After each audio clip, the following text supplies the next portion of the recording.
Hi everyone, my name is Shira and I'll be leading a course and a mini retreat on Tisha B'Av, this time of collective mourning in just a few weeks' time.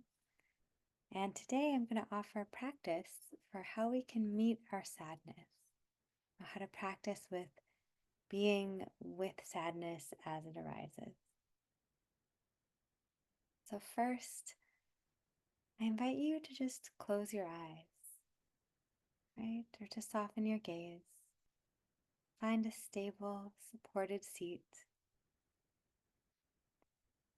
of comfort and some alertness.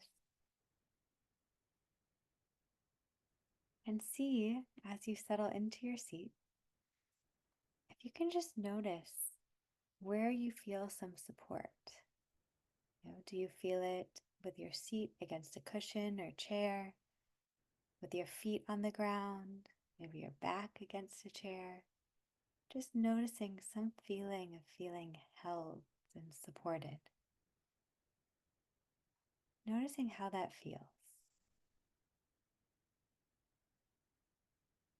And as we begin to practice with sadness, just note that at any point you can come back to this feeling of feeling supported, how it feels. Sometimes practicing with sadness can be beautiful and deep and opening, and sometimes it can be a little bit too much for our system. It can bring up a lot. If you start to feel like it's just too much, kind of outside the window of what you want to be practicing with right now, you can bring your attention back to this awareness of support. You could also try another practice, another technique of just opening your eyes and noticing 5 things in the room around you. You're resetting, reorienting to where you are. So consider those 2 options, the awareness of support, the opening and noticing your environment, as something you can also consider part of this practice, some stabilizing functions that will allow us to really deeply hold our sadness as we go into it. So noticing all of that, kind of tucking it into a corner to come back to. When you're ready, if you'd like, you can again settle into your seat.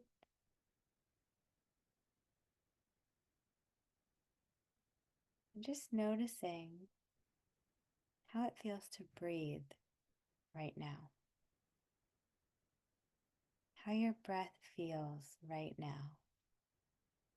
Where you can feel it in your body. As you inhale, as you exhale.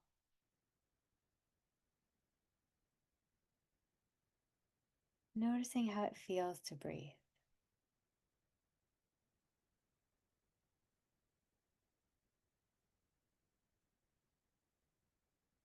As you notice,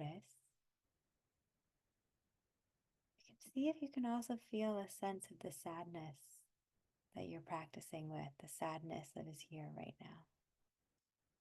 If there's sadness that you're carrying anywhere in your body. For me, sometimes it can show up as a tightness or a knot in my stomach.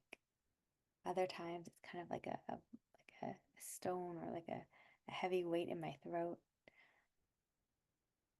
Just notice if you can locate anything, any sensations in your body. I'm going to point to where the sadness might be. And you can start to see what other details you might notice about those sensations. What can you feel? Hot or cold, heavy or light? What kind of texture is there? Is it sharp? Is it dull? What's the sensation that you can feel right now? And just see if around that sensation, as you get to know it more, as you notice more details, see if you can soften around it just a bit. I'm not trying to change the sensation itself, the sadness that might be here, You're just relaxing the parts of your body around where it's located. Just like letting them relax, letting sadness be here, letting this feeling just be here, the sensations,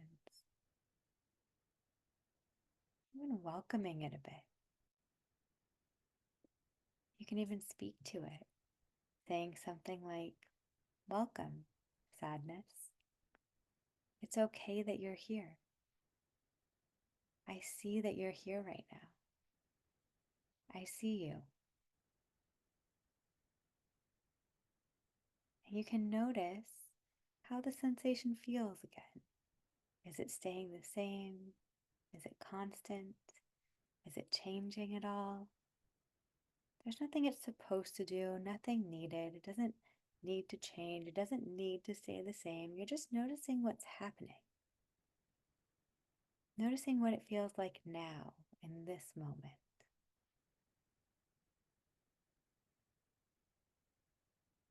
And if you'd like, you can start to speak to it with some love, with some understanding. You can say things like, "Well, of course you're here. Things are so hard right now. That is really sad." You can kind of speak to the sadness that's here as if it's a younger version of yourself or just a young child, a small child who needs care. You can say things like, "I love you. I know that you're sad. Of course you are. I'm here with you. I'm not going anywhere. I see you. I love you." Using whatever language is natural to you, or whatever you would say to a small child. You can even ask the sadness some questions. If you'd like, you can ask, "Oh, what do you want me to know? What do you need right now?" Maybe you can ask, "What's underneath?" Just listen to see if something emerges, if something becomes clear within you. And whatever does arise, greet it, to welcome it with so much love and compassion. Oh, that's what you want. That's what you need. I see you. I'm here. I love you. Just softening, noticing if there's anything that changes, letting whatever is here just be here right now. If you'd like, you can even place a hand on your heart for some added support, just as an act of care for yourself. Just showing up for the parts of ourselves that are really sad, for the sadness that is here. Showing up with so much care, the kind of loving attention.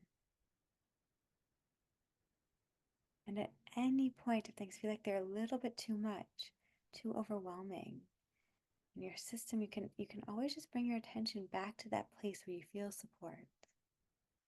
Or you can open your eyes and reorient yourself to the room, naming 5 different things around you, just kind of regrounding yourself. You can stay in the practice as long as you like, of being with sadness,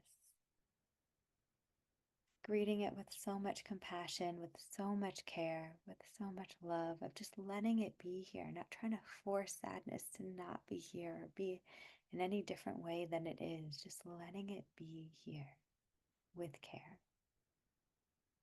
And whenever you're ready, you can gently, gently bring your attention back to your breath. You can flutter your eyes open. Bring your attention back to the room that you're in. You can once again feel the support that you felt earlier. And maybe take a minute to thank yourself for the practice, for being with the sadness. It's not so easy to do. You can thank yourself for meeting this moment. for meeting this part of yourself, of your experience, with courage and with care.